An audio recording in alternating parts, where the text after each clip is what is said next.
ओंकार। मैं सत्य, सुंदरता, शुभ्रता, सौम्यता, शक्ति, सामर्थ्य, कल्याण आदि गुणों का एक मिश्रित प्रकार हूं। मैं ओंकार हूं। युवराज सुमति की पराजय को लेकर दुविधा में पड़ा धूर्जटी भोलेनाथ से अपने सम्मान रक्षा की प्रार्थना करता है। तभी वत्स नरेश भद्रसेन धूर्जटी के आश्रम में अपनी पुत्री सुमति के अपहरण का समाचार लेकर क्षमा भावना से उपस्थित होते हैं, किंतु धूर्जटी उनको प्रताड़ित करता है तथा सुमति अपहरण को शिव का न्याय बताता है। उसी समय वज्रसेन सुमति को पकड़कर आश्रम में उपस्थित होता है। वज्रसेन को विजयी देखकर धूर्जटी के प्रतिशोध को शांति मिलती है। वो सुमति को प्रताड़ित कर वज्रसेन व सुमति के विवाह का निर्णय करता है तथा आश्रम में ही व्यथित भद्रसेन के सामने विवाह संपन्न करवाता है। आहत सुमति की दुर्दशा देखकर माता पार्वती भोलेनाथ से उसकी मुक्ति का उपाय पूछती है। भोलेनाथ पार्वती की उद्विग्नता का शमन करते हुए कहते हैं, यदि सुमति अपना अपमान भूलकर सच्चे मन से वज्रसेन को पति स्वीकार कर ले, तो वो इस दुर्दशा से मुक्ति प्राप्त कर सकती है।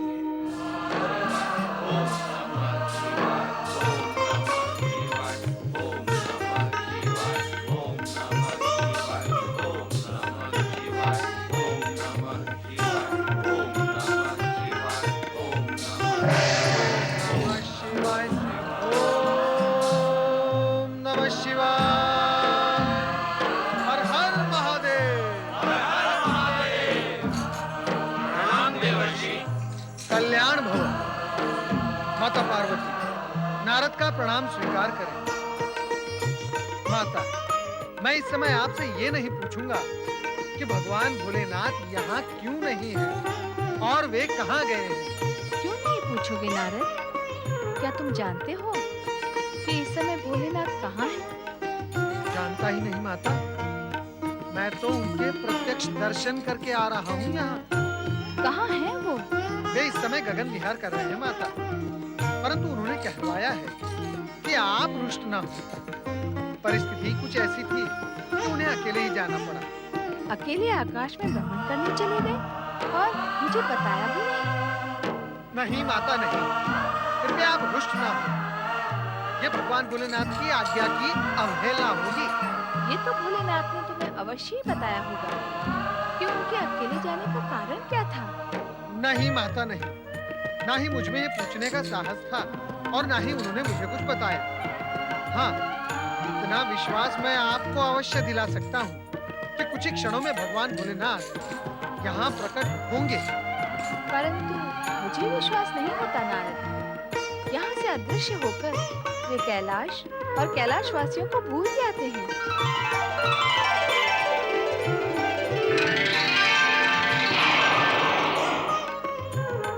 हम किसी को नहीं भूलते देवी, और फिर तुम्हें भूलने का तो प्रश्न ही नहीं उठता। ये बात सारा जगत जानता है कि शक्ति स्वरूप पार्वती सदा हमारे पास है। बातें ना बनाएं स्वामी, ये बताएं आप अकेले कहाँ गए थे? आज हमें अकेले ही सृष्टि का अवलोकन करने की इच्छा हुई। हम ये प्रत्यक्ष देखना चाहते थे कि हमारी भक्ति का दिखावा करने वाले भक्तों की भक्ति कितनी सच्ची है। मैं आपके साथ होती तो क्या आप ये कार्य नहीं कर सकते थे? नहीं, क्योंकि हमारा ध्यान तुम्हारी भावनाओं के उतार चढ़ाव पर होता है।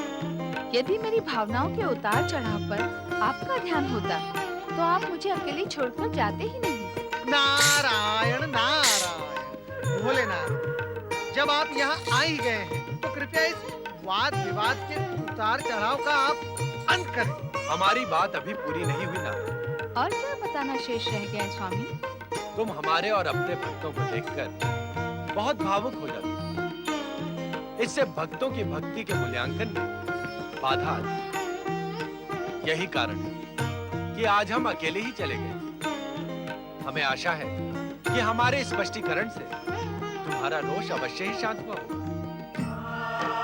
ओम नमः शिवाय, ओम नमः शिवाय, ओम नमः शिवाय, ओम नमः शिवाय, ओम नमः शिवाय, ओम नमः शिवाय, ओम नमः शिवाय, ओम नमः शिवाय, ओम नमः शिवाय। पति परमेश्वराय नमो नमः।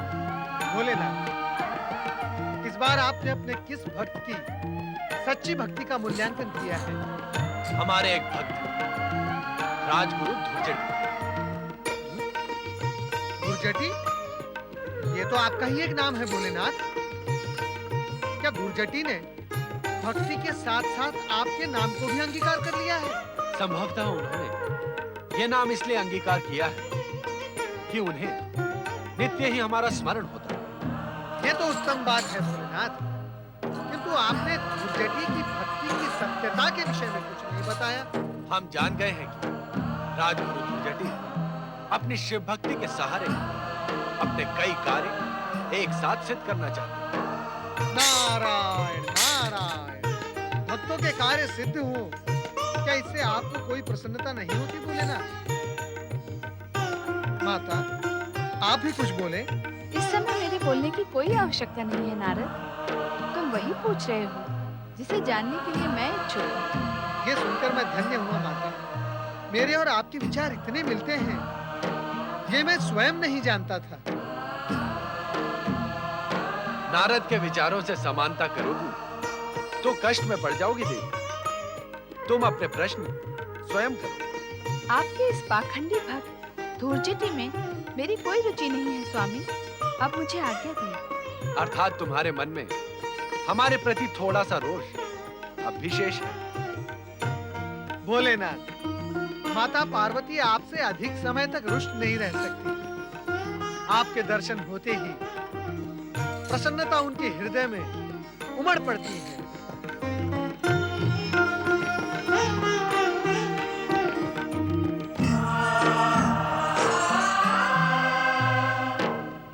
नारद, हम धुर्जटी को यह ज्ञात कराना आवश्यक समझते हैं कि न्याय, नीति और सत्य पर चलने वाले शिव भक्तों की ही हम सहायता करते हैं, क्रोध और अहंकार से भरे प्रपंची की नहीं। नारायण नारायण, आश्चर्य है, राजगुरु होने के पश्चात भी धुर्जटी इतने महत्वपूर्ण सत्य को नहीं समझ सके। धुर्जटी ज्ञानी अवश्य है, परंतु ज्ञानी होने के साथ अहंकारी भी है। नारद, इस कार्य में तुम हमारी सहायता कर सकते हो। मैं? भोलेनाथ, मैं तो आपका एक तुच्छ भक्त हूँ। भला मैं क्या आपकी सहायता कर सकता हूँ? इसे अपनी चतुराई और योग्यता की परीक्षा समझो नारद। तुम एक ब्रह्मचारी का रूप धारण कर धुर्जटी के आश्रम जाओ और उसकी भक्ति और नीति की हाल हो। जो आज्ञा भोलेनाथ।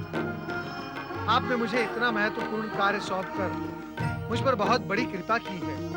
अब मुझे स्वयं अपनी योग्यता का पता चल ही जाएगा। ओम नमः शिवाय। विश्वासघात!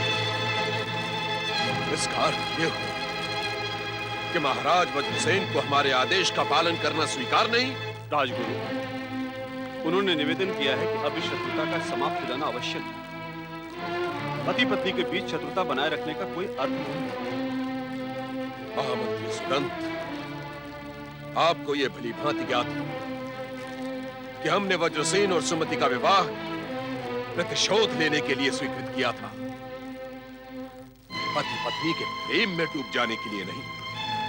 गुरुदेव, ये सत्य है कि उन दोनों के बीच अब कोई मनमुटाव नहीं है। महारानी सुमति अब तो गर्भवती भी हो गई। क्या तुम सत्य कह रहे हो महामंत्री सुदंत? स्वयं राजवैद्य जी ने इस बात की पुष्टि की है गुरुदेव। मैं भी यही निवेदन करूंगा कि शत्रुता के इस अध्याय को यहीं समाप्त कर दीजिए। महामंत्री सुदंत, ऐसा प्रतीत होता है कि शत्रुता समाप्त कराने के षड्यंत्र में आप सब हमारे विरुद्ध हो गए हैं। यदि आपको अपमानित नहीं होना है तो तुरंत यहां से चले जाओ। अब हम इस विषय में एक शब्द भी नहीं सुनेंगे।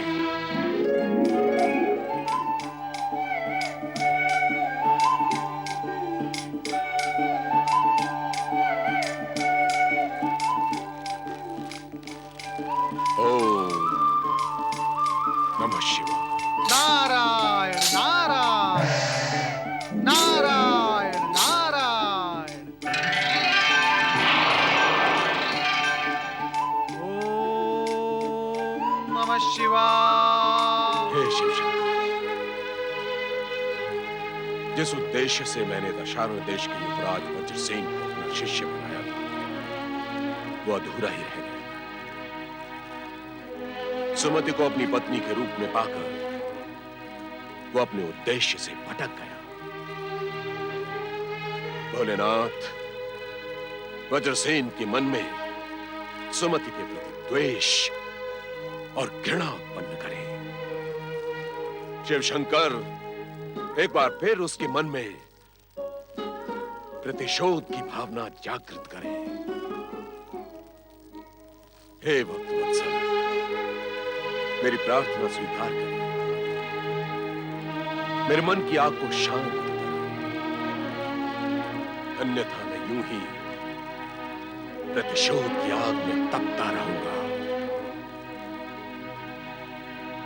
ओम नमः शिवाय। ओम नमः शिवाय। ओम नमः शिवाय। ओम नमः शिवाय। ओम नमः शिवाय।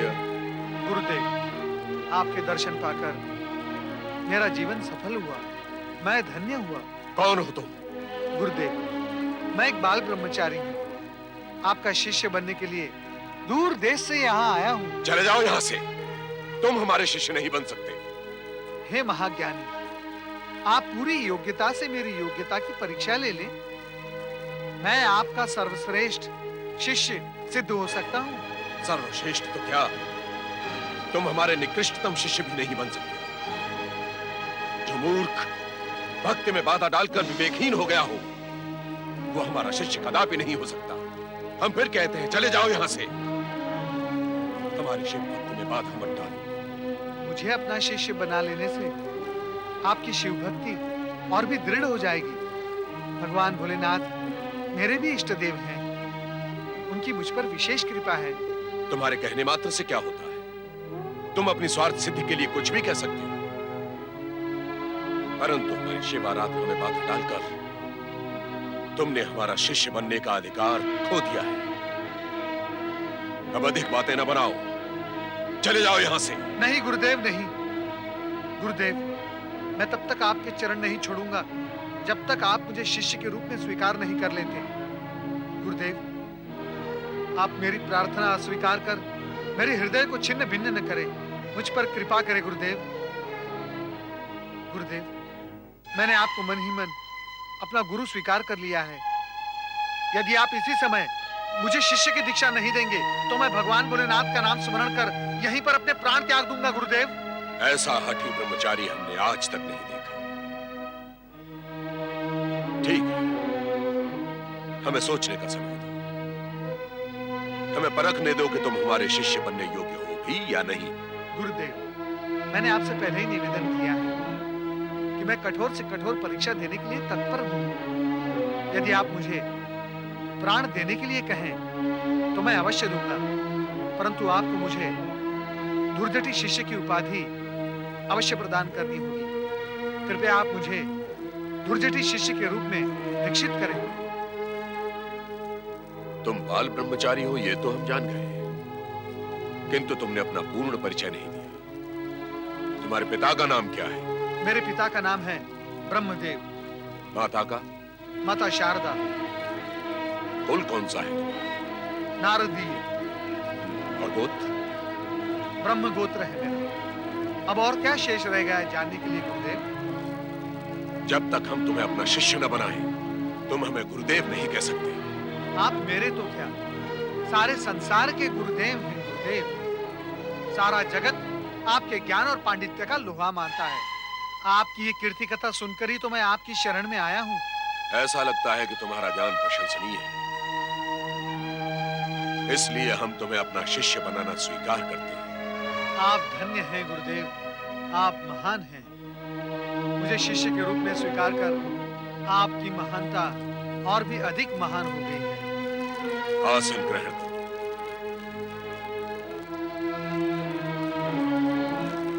अब शिवलिंग के समक्ष ध्यान कर प्रतिज्ञा करो। हम इसी समय तुम्हें अपना शिष्य बनाएंगे। अपना नाम लेकर कहो। मैं गुरु धूर्जटि को अपने गुरु के रूप में सम्मान पूर्वक स्वीकार करता हूं। मैं बाल ब्रह्मचारी शिवशरण गुरु धूर्जटि को अपने महान गुरु के रूप में स्वीकार करता हूं और इसके लिए मैं इनका अति कृतज्ञ हूं। हम जो कहें वही शब्द दोहराओ शिष्य। जो आज्ञा गुरुदेव। मैं गुरु धूर्जटि के शिष्य के रूप में उनकी हर आज्ञा का पालन करूंगा और उनकी सेवा ही मेरे जीवन का व्रत है। मैं गुरु धूर्जटि के शिष्य के रूप में उनकी प्रत्येक आज्ञा का पालन करूंगा और उनकी सेवा ही मेरे जीवन का व्रत है। गुरु के रोष को मैं उनका प्रसाद समझूंगा और उनके प्रति प्रामाणिक रहकर किसी अन्य व्यक्ति को मैं अपना गुरु नहीं बनाऊंगा। मैं गुरु के रोष को उनका प्रसाद समझूंगा और उनके प्रति प्रामाणिक रहकर किसी भी अन्य व्यक्ति को अपना गुरु नहीं बनाऊंगा। जय गुरुदेव। गुरुदेव, कृपया कर आप मुझे आशीर्वाद दें कि मैं योग्य धूर्जटि शिष्य बन सकूं। हम तुम्हें आशीर्वाद देते हैं प्रिय शिष्य कि तुम असाधारण रिद्धि सिद्धि को प्राप्त करो और गुणगान से संपन्न होकर अपने गुरुदेव का यश दिग दिगंत तक फैलाओ। धन्य है गुरुदेव, आप धन्य हैं।